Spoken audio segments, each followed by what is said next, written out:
বইপ্রেমীদের কাছে বইমেলা স্বর্গের মতন। আমার মতন হয়তো অনেকেই আছেন যারা বইমেলার খোঁজ পেলেই ছুটে চলে যান বইয়ের সম্ভার বাড়াতে। জ্ঞান বাড়াতে হোক কিংবা নিজের ভাবনার জগৎ সৃষ্টি, দুটি ক্ষেত্রেই বই হলো মূল মন্ত্র।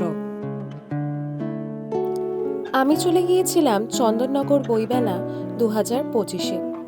প্রত্যেক বছরের ন্যায় এই বছরও চন্দননগর ইস্পাত সংঘের পরিচালনায় আয়োজন করা হয়েছিল এই বইমেলাটির। ছিল ছোটদের বিভিন্ন ধরনের বই, আঁকার বই হোক কিংবা কবিতা, প্রত্যেক ধরনেরই বইয়ের সম্ভার ছিল এই বইমেলাটিতে। এছাড়াও ছিল ইসকনের শ্রীমদ্ ভগবদ গীতার মতো ধর্মগ্রন্থ, ঈশ্বরচন্দ্র বিদ্যাসাগরের বর্ণ পরিচয় থেকে সহজ পাঠ কিংবা গোপাল ভাঁড়ের মতো গল্পসমূহ, প্রত্যেক ধরনের বইয়েরই খোঁজ পাওয়া যায় এই বইমেলাটিতে। বইমেলা মানেই বিভিন্ন লেখকের বিভিন্ন রচনাসমূহ।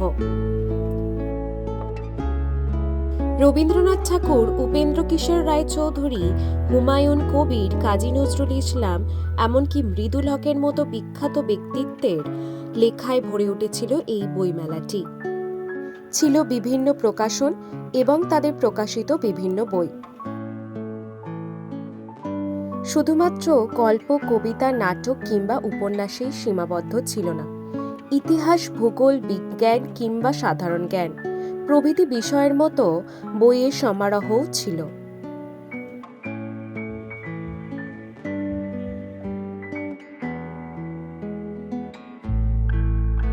এছাড়াও ছিল বিভিন্ন বিশ্ববিদ্যালয় প্রকাশন বিভাগের স্টল।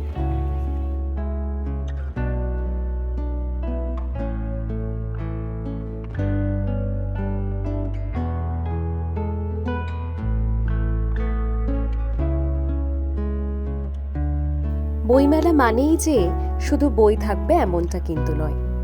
ছিল বিভিন্ন নিত্য প্রয়োজনীয় জিনিসের স্টল, হস্তশিল্পের স্টল, এমনকি ছিল বিভিন্ন ধরনের খাবারের স্টল।